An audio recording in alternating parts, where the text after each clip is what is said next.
So guys, we've had the fallout from UFC 230. Coming up at the weekend is UFC Fight Night 139. Before I get into the video, I just want to say a massive thank you to Damien from Simply Fitness UK for giving us these supplements and for letting us use his space here. Damien, you're an absolute star and can't wait to have you on the show.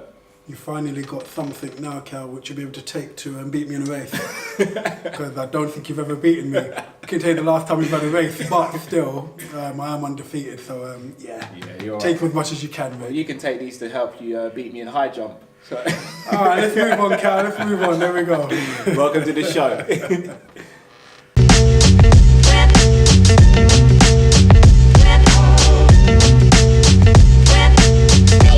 So guys, welcome back. I'm here with my brother Kalvin. You've seen him here before, so you know what it's going to be. We're going to be talking about MMA. We're going to be talking about the UFC fallout from UFC 230 and the upcoming event, UFC Fight Night 139. So first of all, we'll start with UFC 230. We'll start with the man of the hour, you'd have to say. Israel Adesanya. Israel, what can we say? The last starbender. Derek Brunson. Derek Brunson is no slouch. He's not. And he played games with him. He did. Played games with him. And one thing that really stood out to me was his wrestling. Well, it's a wrestling defense. Excellent. Brunson, he can wrestle. He can get people down. Well, we saw that in Anderson Silva fight. Couldn't do anything with Israel at all. His defense was great. He was lighting him up. I mean, the way he finished him was ridiculous. It didn't even look like he was touching him. He wasn't. He said he was only putting 40-50% into his punches. If that. Said he just wanted to touch the chin. The only thing I would say though, if you're watching it, Derek, he was shooting from quite far out. Yeah, he was. Okay, so you could see that coming a mile away. Well, he was. Okay. He looked really scared. Even when he went for the first couple of takedowns, he was pulling the shorts. Of course. So from there, but from there, you sort of saw that he wasn't really comfortable with the whole setting. He didn't. And this is not playing down Israel's performance at all. He didn't look confident. He didn't come in looking confident, didn't come in looking like himself. But saying that, I kind of don't blame him because if you see how Israel has been performing all the way up, the things that he's been saying, I mean, come on now, it was a foregone conclusion as far as I was concerned. It was. You know, and he backed up everything he said he was going to do. Yeah, and you know what? He's got a swag about him. Yeah. All right, a swag which some people can find quite annoying. Me, I'm loving it. So do I, because it seems organic. It seems it's just him. He's not trying to be anyone else. No, he's just him. I'm a massive fan. I've been on board from day one. This event, this performance has made me just grow and become more of a fan. Definitely. Yeah, I mean, we were talking earlier, and you said he reminds you of a young John Jones. He does, yeah. And I agree with you 110%. He even talks like him. Talks like him. He's got the physique. He's got the length, the strength. He is a young John Jones in the making. The only thing I hope the UFC don't push him too fast. Well, that's the thing. Who's his next though? Because he's already top 6, top 5. Well, I tell you who he's got into a little bit of beef with. Who beat Weidman? Jacare. Got in with a little beef because Jacare turned around and basically said, you done what I did to Brunson, I just did it twice as good as you. And he's done it twice as well. And he's done it twice. So that lit a little bit of a fire under him. So I have a feeling that could be a possibility. That's a number one contender fight. Because at the moment, you know, you've got the championship coming up soon with Gastelum and Whittaker. So you know that's not ready yet. Yeah. So you know what? I reckon the UFC is going to give him that. Is it a step too far? I don't know. I don't think it is. I don't think it. I mean, we saw in the Weidman fight, and we're going to touch on this. Yeah. In fact, we'll just go straight into it. Let's do it. We saw in the Weidman fight, Jacare was getting lit up on the feet for the first two rounds. Not even the first. I gave Weidman the first round easily. Totally agree with you. Jacare, he couldn't do anything. Weidman was just pepping him left, right, and centre. Yeah.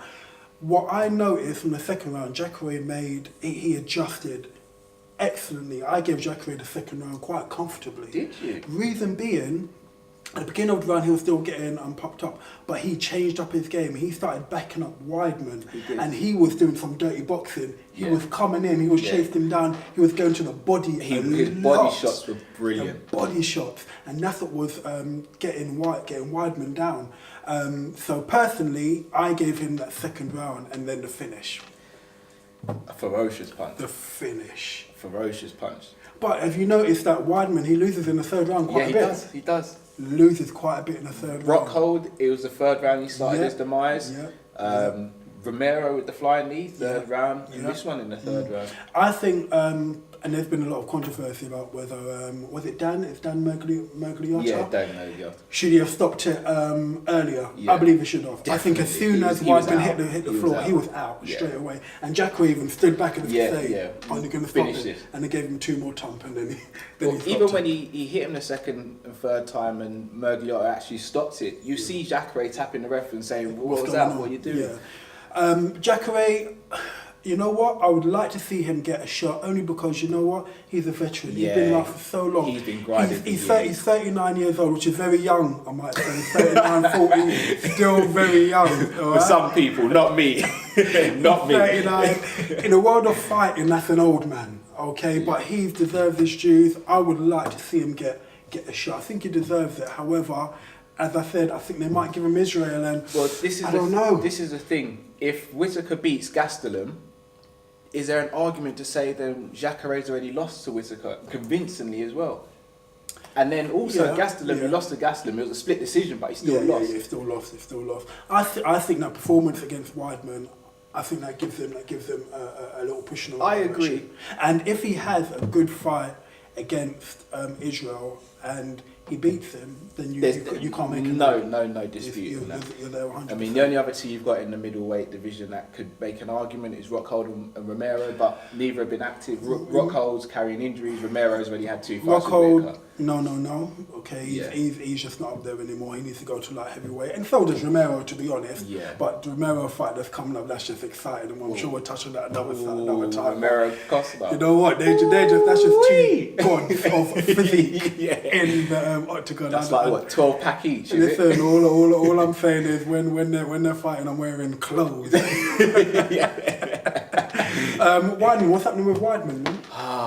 What is that? It's not 3 in a row, is it? No, it's not. No, he picked up the Gastelum win. Lost 4 out of 5. Lost 4 out of 5. And bearing in mind, you know, he's on that run, beat Anderson Silva and all that. He went on the Legends run, didn't he? The Brazilian Legends run. You know, a lot of people are saying, and it's not coming directly from me, but they're saying since he started kicked in, that's when he started losing. A lot of people are saying that. Ooh. And if you look at it, you could make an argument. I'm not saying that's necessarily it, but people are bringing that up, saying since he started kicked in, you know, it's that he's going down. But at the same time, he has fought the killers. He fought killers in the But he was a killer himself. He was, but at the same time, I think his run was a bit overrated because he was beating people outside of their prime. So true, he was beating the older but still young, the older guys. So it was Mark Munoz. Mark Munoz was out of his prime. Yeah. Silva was playing about in the first fight and got caught. Yeah. Second fight, Silva broke his leg. Then he had Machida. Machida was out of his prime. And then he also had Vitor Belfort after TRT. So that Vitor, that's not Vitor exactly. Yeah. Yeah, and then from there, then he had Rockhold, lost to Rockhold. Then he had... Who did he have after that? I know he beat Gastelum. He lost to Romero, that crazy loss. Gegard Mousasi, yeah. So yeah. Yeah, I mean, some of them you could... I mean, the Gegard Mousasi... That's controversial. But the others were clean. But yeah, I want to see him go to light heavyweight. To Weidman? Yeah. Because he struggles cutting the weight. He does. I just think of his punch resistance. So. Wherever he goes now, his chin's not what it used to be. Yeah. Even if it was, I don't even necessarily think it was great in the first place. No, it wasn't. But wherever he goes, he's going to get lit up. I just say, you know what? You've had your run at middleweight. You're not getting anywhere close to the belt now. You know what? Start again. Yeah. Go for your light heavyweight. You're not going to touch Jones as far as I'm concerned. No. Look at me giving the Jones the title already. But you know what? Give it a go and go from there, man. Fair enough. Well, guys, let me know what you guys think in the comments below. Is Weidman finished at middleweight? Should Israel Adesanya or Jacare get the shot? Let us know in the comments below.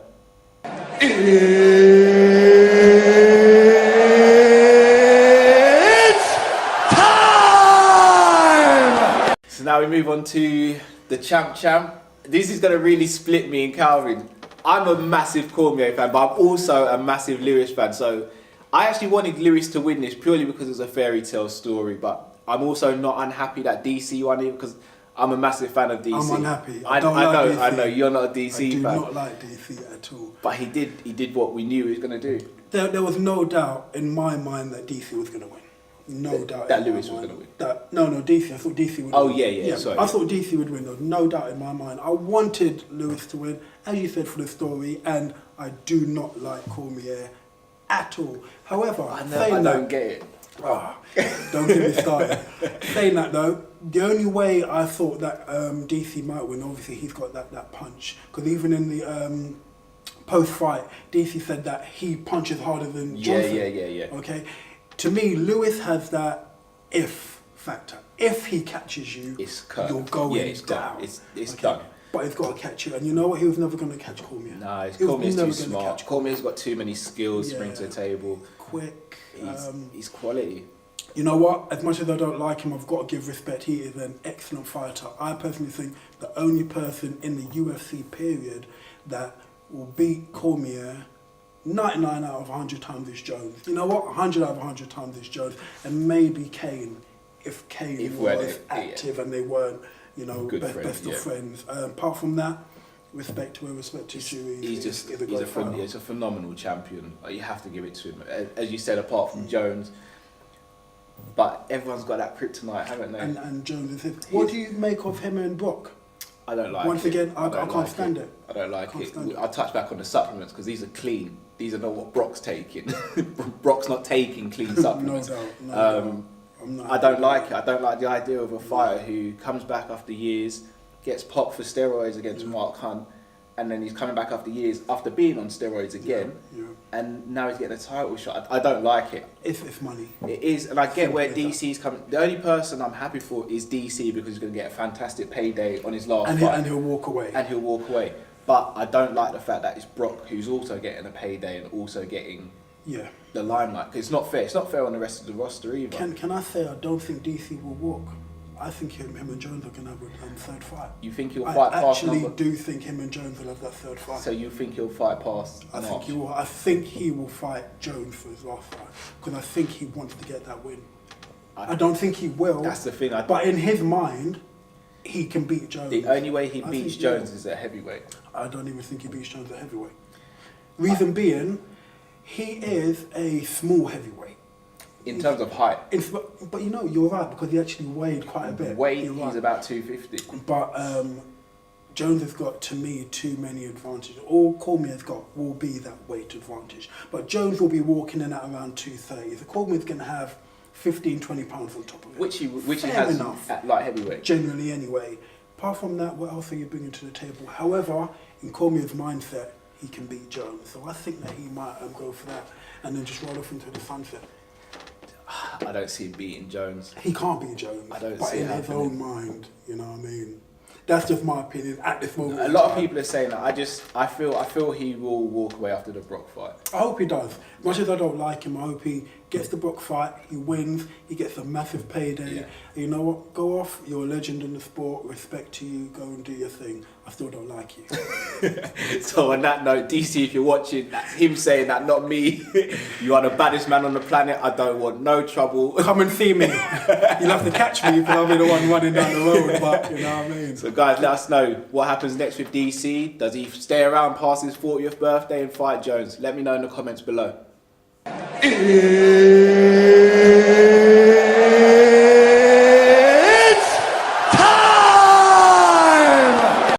So guys, we move on to UFC Fight Night 139. We're going to run through this really quickly. We'll start off with the women's bantamweight fight between Raquel Pennington and Joranda May. I'm going to start off and say I hope Pennington wins because I don't like what Joranda May did with the whole featherweight title and the way she took it. I don't think she should have even won that fight with Holly, and then she just didn't defend it against Cyborg. However, I think she's going to win. So do I. Her stand up. I think the Nunes fight with Pennington showed that Pennington's not great standing up. No. She's good on the ground. Yeah. Standing up now. And Joranda May standing up. She's a world class. She's phenomenal. Yeah, excellent. Which is why I wanted to see the Cyborg fight with her so much because I think she does have the skills to give Cyborg trouble, but she chickened out. Yeah. No, I'm with you. I'm going for Joranda May. Want Pennington. It's not going to happen. I'm going Durand May. I think, to be honest, I think he's going to go for the full 3 rounds. Do you? I'm going second round stoppage. Cool. We'll see what happens. We move on to Donald Cerrone and Mike Perry, Platinum Perry. We split on this a little bit. We are. I'm going Cerrone. Why am I going Cerrone? I think he's got slightly more experience. I think he's got a cleaner technique, and I just think he picks his shots better. And I think with Mike Perry's aggression, I think that will play into Donald Cerrone's hands in the same way it did when he fought against Mike Brown. Okay. I mean, I'm going Perry. Reason being, Perry's got that one-punch knockout. He's got it. Cerrone's chin, it's not how it used to be. Nice. Doesn't hold up as great anymore. I'll agree with you. Cerrone's got more skill. He's the better fighter. But all it takes is that one shot, and I think that Perry will hit that shot. And if he gets it, ground and pound, I think he will stop him. Plus, there's been a lot of internal struggles going on in their camp as well. Yeah. You said that's going to play positive for Cerrone because they'll use that as motivation. Yeah. I think it might be getting to his head a little bit. But I'm going for Mike Perry round 2 TKO. I'm going Donald Cerrone on points. Cool. All right, and then we move on to the main event. It was meant to be the Korean Zombie versus Edgar. Unfortunately, Edgar got injured again and pulled out, which is unfortunate. It's a fight I was looking forward to, but you've got the Korean Zombie against another exciting fighter in Yair Rodriguez. I think we've gone from a fight where we expected Edgar to win and put on a good performance to a fight where we're going to get a lot of fun. Yeah, this is a lovely fight. Both competitors, they're both great. Sung, the Korean Zombie, he's great. He's excellent. He's excellent. But Rodriguez, he knows how to fight. He does, yeah. He throws so many wild techniques as well. But I think I'm going to go for the Korean Zombie. So am I. I think we're going to get the got a better technique. He's a better fighter. He's got the experience. He's been in there with all the big hitters. He knows what he's doing. Well, he was in there with Jose Aldo, and arguably he was holding his own against Jose until he got caught. Yeah, well, it was his shoulder. His shoulder popped out. You're right, yeah. And then I'm going Korean Zombie. I'm going to go. It's 5 rounds, isn't it? 5 rounds. Yeah, I'm going to the 5th round. 5th round. Going all the way, I'm going Korean Zombie 3rd or 4th round stoppage. Cool. All right. Well, thank you very much for joining us. As always, it's been a pleasure. And please like and leave a comment on the video and subscribe if you haven't already. Thanks very much for watching the Sanderson Show.